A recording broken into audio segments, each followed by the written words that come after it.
Number 9 is this is the problem on a test that some of you would see and freak out because it's surrounded by words and think that you don't know how to do it and skip it or just guess.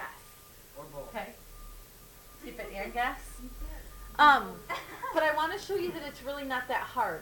Okay? It's a formula problem. It's a problem where I've already done the work to give you the equation that you need. Look right here in the middle of the problem. Do you see this? F of m equals 14,000 plus 600m. Realistically, that's what you need to know, Tyler. Okay? All of this stuff leading up to that about Lucinda, you can cross it off. Really all that's doing is telling you how to set up the equation. So it's telling you how to set up the equation, and then it sets up the equation for you. So you don't really need all that stuff in the beginning. You just need the equation. The one thing I do want to know is, what does M represent in this problem? Miles. No. Years. Months. Okay, you have to read. Okay, M months. So, how many miles should Lucinda expect to have in her car after 2 years? Well, that's measuring time, but that's not in months. How many months is 2 years? 24. 24. Okay. So, 2 years means M is going to equal 24, and all we have to do is put that 24 into the equation that it just handed us on a silver platter. Okay? So we are going to do 14,000. I'm going to count on you for some calculating in a minute. Plus 600 I got it. times 24. 28,000. 400. 400. All right.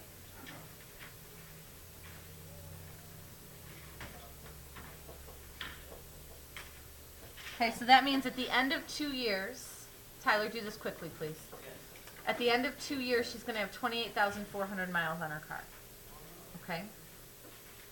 Now, part B says, after how many months will the car be due for a 40,000 mile checkup? This is a little different question. Okay? It's going to be less than 48 or Good. Does this tell you, all right, how do I ask this question? Am I just plugging this 40,000 in for M this time? No. Where do I need to put the 40,000? In the beginning. Right, that needs to be like your answer. Beginning, end, either place you put it. You want this to be equal to that 40,000. So I would say 40,000 equals, nope, 14,000, yes. Can you add 14,000? Can you? That's a great question. Can I combine these two? Oh, no, never mind. No, you can't because there's an M attached to the 600. Right. Yeah, there's an M attached to the 600, so I can't combine those. But now this looks like just one of the equations that we've been solving, Maybe. right? Maybe. What do I do if I'm trying to get M by itself? Subtract 14. Okay, so let's subtract 14,000. Is that 26,000? Could be.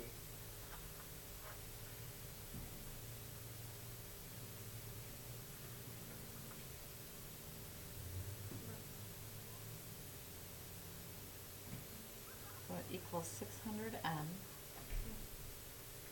No. And then let's divide by 600. I cannot 43.3. repeat. Okay? Thank you. Thank you.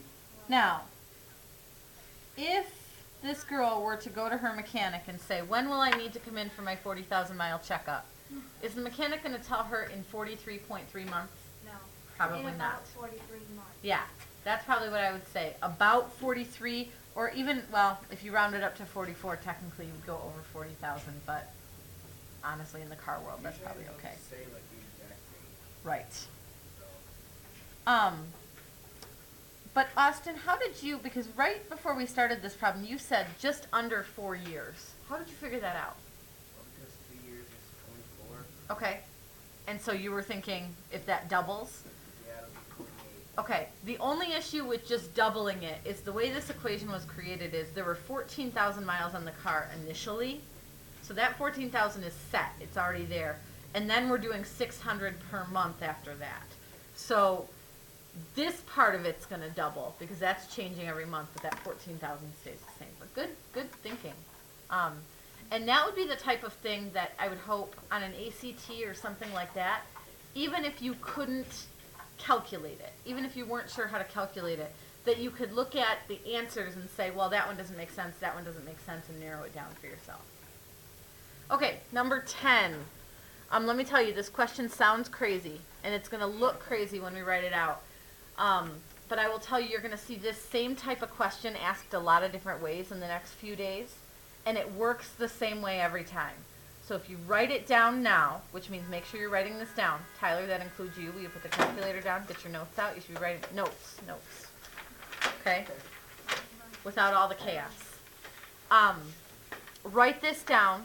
Refer back to it when this question comes up again, and you will be able to do a problem like this. So it says a farmer grows 3 crops, wheat, corn, and alfalfa. He farms all the land he owns. A third of his land is planted with wheat, 2/5 is planted with corn, and then there are 60 acres left over to be planted with alfalfa. How many acres does the farmer own? Yeah. That question, when you first read it, sounds like, I don't know. There's no way to figure that out. But there is. I'm going to go back to one of the things I told you one of the very first days of school. The very first thing I would always do in a word problem is identify the variable, which means identify what it is you're trying to find. Nope, the variable is the thing that you're trying to find out. Okay, so I'm trying to find how many acres he has total. So I'm going to do what's called defining my variable. I'm going to write out here, write x equals number of acres. And I will tell you on your quiz, it's required that you do this step. You get a point for doing that right there. Okay, for saying x equals the number of acres. Why? Because it's going to be important as we're setting up the problem. So let's go to our first piece of mathematical information. 1/3 is planted with wheat. So how do I write 1/3 of his land? 1/3 x. 1/3 x, yeah. So 1/3 of his x, 1/3 of x is wheat. And then 2/5 is corn. So I'm going to do 2/5 x. Good. Yep. And then what else do we have? 60 alfalfa. Okay. And does that one get an x? No. No, because it's just 60 acres total. So that's alfalfa. What should that equal? The number of acres. No. Which is what in this problem? X. It's X. a little bit over 80, I'm thinking. Good thinking. But those are the kinds of like common sense reasoning skills I love for you to have. I want you to know how to calculate it exactly, but I love that you can think about it and at least estimate it. I'm going to go back to what Olivia said a second ago, though. When I add the wheat, the corn, and the alfalfa together, it needs to equal my total number of acres, right? So it's just going to equal x. Okay? That's the key to this problem, is setting this up and having it be equal to x. Once you can get there, most of you are going to be okay. Now, what I would do at this point is get rid of some scary fractions. So to do that, I'm going to look at my denominators, which are just 3 and 5. Sometimes you're going to have a lot of denominators. This time it's just 3 and 5. What could I multiply by that would cancel out 3 and 5? Good. So I'm going to multiply everything in the problem by 15. And that's going to give me 15 times 1 divided by 3. What's that going to leave me with? 5x. Plus 15 times 2 divided by 5. 6x. Good. If you got 3 on that one, you forgot that there's a 2 up here instead of just a 1. Actually, multiplying it. Oh, yeah, I guess I did. Thank you.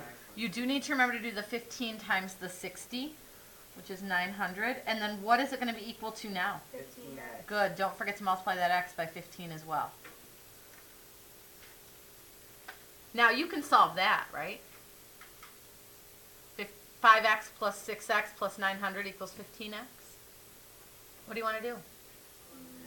Okay, so combine and make 11x plus 900 equals 15x. What would I do from there? Good, so minus 11x to the other side. I'm running out of space here to write it, but when I subtract that, I'm going to get 900 equals 4x. And then divide by 4.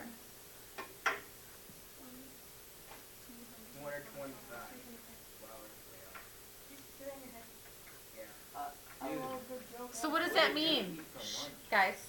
What does that 225 mean? There's 225 acres. Yeah, altogether. that his total land is 225 acres. Wow. Okay, does that make sense? Great. The way you would tackle that? I got Are 600. we doing a papa now?